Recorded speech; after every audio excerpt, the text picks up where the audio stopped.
Hello, this is Cheshta Verma. Welcome to CRV economics. आज हम chapter 4 कर रहे हैं globalisation and the Indian economy. ठीक है, इसमें हम देखते हैं, सबसे पहले हम देखेंगे कि ग्लोबलाइजेशन होता क्या है। तो globalisation is the process of rapid integration और interconnection of countries through greater foreign trade and foreign investment.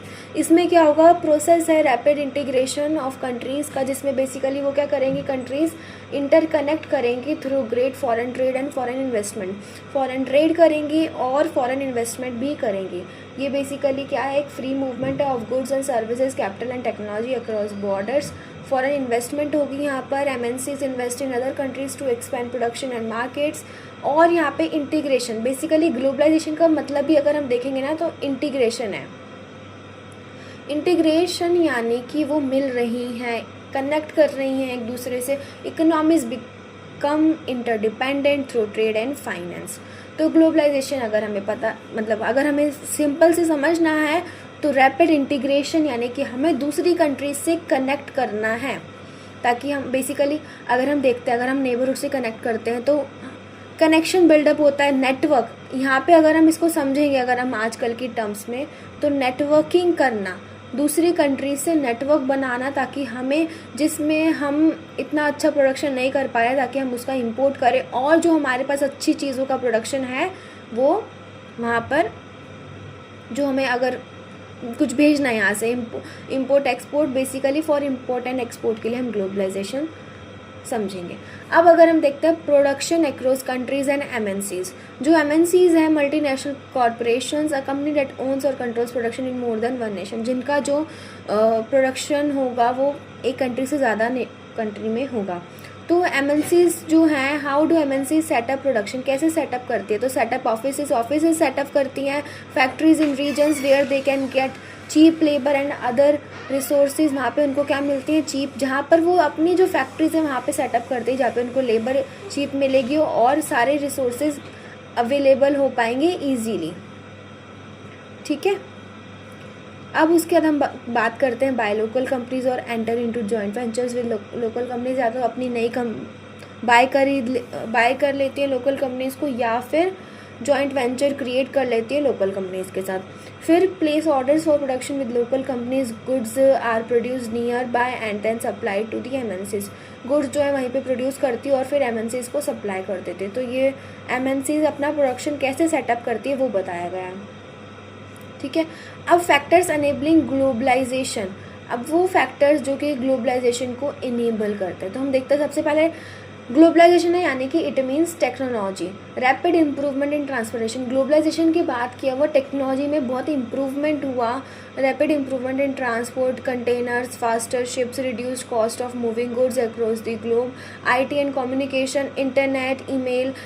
यहाँ पे क्या हुआ, इंटरनेट और कम्युनिकेशन फैसिलिटीज़ भी इम्प्रूव हुई। Internet, email, mobile phones allow businesses to communicate instantly and coordinate production globally. इसमें क्या कर रहे थे, वो उनका जो प्रोडक्शन था वो ग्लोबली चलने लग गया, यानी कि हर एक जगह दूसरे नेशंस में वो लोग करने लग गए।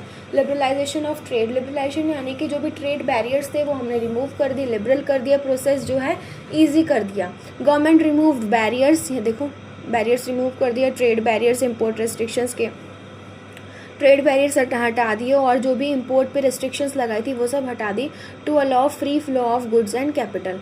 WTO, world trade organisation, set rules for international trade. WTO क्या करता है, इंटरनेशनल ट्रेड के लिए रूल्स बताता है। ये हमें रूल्स बताएगा कि कौन से रूल सेटअप होने चाहिए, कितना क्या, ये सब चीज़ें जो हैं WTO बताएगा। Ensuring fair practices among member nation, कि सारे जो मेंबर नेशंस हैं उनमें फेयर प्रैक्टिसेस हो। तो ग्लोबलाइजेशन से जो फैक्टर्स हैं वो ये सब हो गए। उसके बाद हम बात करते हैं liberalisation and foreign trade policy.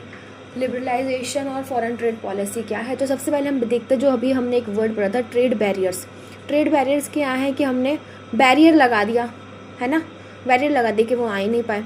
तो हमने क्या कर दिया, इंपोर्ट्स, जो भी इंपोर्ट्स आएंगे उस पर हाई टैक्सेस लगा दिए। अब हाई टैक्सेस लगाने से क्या होगा, तो उनकी जो कॉस्टिंग होगी वो बढ़ जाएगी, और restriction such as import quotas that government uses to regulate foreign trade वो लगा दिया, इंपोर्ट कोटा कर दिया कि हमने उस पर क्या कर दिया, टैक्स लगा दिया और उसकी लिमिट सेट कर दी कि आप इससे ज़्यादा सामान नहीं मंगवा सकते। अगर फॉर एग्जांपल अगर हम समझते हैं आपने दो सूट के पीस मंगवाए, बट उन्होंने लिमिट सेट कर दी ना, आप 10 मंगवाने वाले थे बट उन्होंने लिमिट कहा है कि आप तो 2 ही मंगवा सकते हो, तो आप 2 मंगवाओगे ना, तो उन्होंने लिमिट सेट कर दी यहाँ पे, ठीक है। अगर हम बात करते हैं 1991 की जो इंडिया की जो पॉलिसी थी, एलपीजी रिफॉर्म्स जो हुए थे, Indian government decided to remove trade barriers.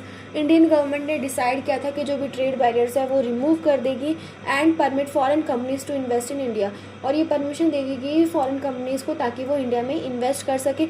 अब फॉरेन कंपनीज अगर इंडिया में इन्वेस्ट करेगी तो यहाँ के लोगों का क्या होगा, अगर हम सबसे पहले पॉजिटिव देखें तो एक तो एम्प्लॉयमेंट अपॉर्चुनिटीज़ क्रिएट करेगी, है ना, एम्प्लॉयमेंट क्रिएशन होगा। बट जो यहाँ पे कंपनीज ऑलरेडी स्टैब्लिश है उनके लिए कंपटीशन भी तो क्रिएट करेगी ना। तो अगर किसी भी चीज़ के पॉजिटिव्स हैं तो उसके नेगेटिव्स भी हैं, तो ये दोनों ही इसके थे, positive effect and negative effect. This process is called liberalisation. Basically जो ट्रेड बैरियर्स को रिमूव करने का जो प्रोसेस होता है उसको लिबरलाइजेशन बोलते हैं। How foreign trade integrates markets. अब फॉरेन ट्रेड जो था उसने कैसे मार्केट्स को इंटीग्रेट किया, मिलाया। Producers in different countries now sell their goods in market across the globe. अब जो प्रोड्यूसर्स थे डिफरेंट कंट्रीज़ के, वो कहीं भी अपना सामान जो है पूरे ग्लोबली कहीं भी सेल आउट कर सकते थे। जो competition between domestic and foreign producers leads to better quality and lower prices for consumer. इसके वजह से क्या हुआ, देखो कंपटीशन तो क्रिएट हुआ डोमेस्टिक और फॉरेन प्रोड्यूसर्स दोनों के लिए ही, leads to better quality and lower prices for consumer. अगर हम कंज्यूमर पॉइंट ऑफ व्यू से सोचें तो उनके पास तो बेटर क्वालिटी आ रही है ना, और प्राइस भी कम हो गया क्योंकि लिबरलाइजेशन हो गया। Buyers get a wider choice of goods from different countries. जो बायर्स थे उनको अलग अलग चॉइसेस मिलने लगी गुड्स की, अलग अलग जगह से आ रहा था ना सामान, तो डिफरेंट कंट्री से, तो उनको क्या मिलने लगी, उनको चॉइसेस मिलने लग गई, अलग अलग कलर्स हो गए या फिर अलग अलग फीचर्स ऐड अप होने लग गए। उसके बाद हम बात करते हैं WTO and role of governments. अब WTO क्या होगा, world trade organisation, an international organisation that aims to liberalise the international trade. अब WTO का काम क्या होता है कि वो लिबरलाइज करे ट्रेड को। क्या काम करे, तो WTO क्या करता है, जो ट्रेड है उसको लिबरलाइज करता है। It establishes rule for international trade. International trade के लिए क्या करता है, रूल को इस्टेब्लिश करता है and ensure that these rules are followed by members country, के जो कंट्रीज़ हैं वो इन सबको फॉलो करें। तो रोल क्या होता है गवर्नमेंट इन ट्रेड का, तो government use trade and investment policy to protect domestic industries. कि जो ट्रेड है गवर्नमेंट जो यूज़ कर रही है ट्रेड और इन्वेस्टमेंट पॉलिसी को, उनकी जो डोमेस्टिक इंडस्ट्रीज़ है उनके इंटरेस्ट को प्रोटेक्ट करें कि किसी का भी जो चीज़ें हैं वो ख़राब नहीं हो पाए। And developing countries still protect their farmers through subsidies and other support. और जो डेवलपिंग कंट्रीज़ हैं जैसे कि इंडिया की अगर हम बात करते हैं, वो अभी भी फार्मर्स की जो इंटरेस्ट है उनको प्रोटेक्ट करें, जैसे उनको सब्सिडीज़ दे के, और HIV सीड्स का, ग्लोबलाइजेशन का जो जैसे हमने पढ़ा था ग्रीन रेवोल्यूशन का, तो वो चीज़ें आ जाएंगी। Rich countries often continue to subsidise agriculture despite WTO rules. जो रिच कंट्रीज़ हैं वो भी सब्सिडाइज करती है एग्रीकल्चर को डिस्पाइट WTO के जो रूल्स है उसके अकॉर्डिंग अगर हम देखें। अब अनइक्वल रूल्स ऑफ WTO क्या है, जो डेवलप्ड कंट्रीज़ हैं often force developing countries to open market for protecting their own. This makes it difficult for poor farmers in developing nations to compete. अब इससे क्या होगा कि जो डेवलपिंग कंट्रीज़ में पुअर फार्मर्स है या फिर लैंडलेस फार्मर्स हैं उनको कम्पीट करने में डिफ़िकल्टी होगी। Critics argue WTO rules are titled in favour of rich countries. कुछ ऐसी चीज़ें हो सकती हैं कि WTO क्या करे, सिर्फ डेवलप्ड कंट्रीज़ को ही सपोर्ट करे, डेवलपिंग कंट्रीज़ को सपोर्ट ना करें, ठीक है। तो अब इम्पैक्ट ऑफ ग्लोबलाइजेशन हम नेक्स्ट क्लास में करेंगे। Thank you and share with your friends.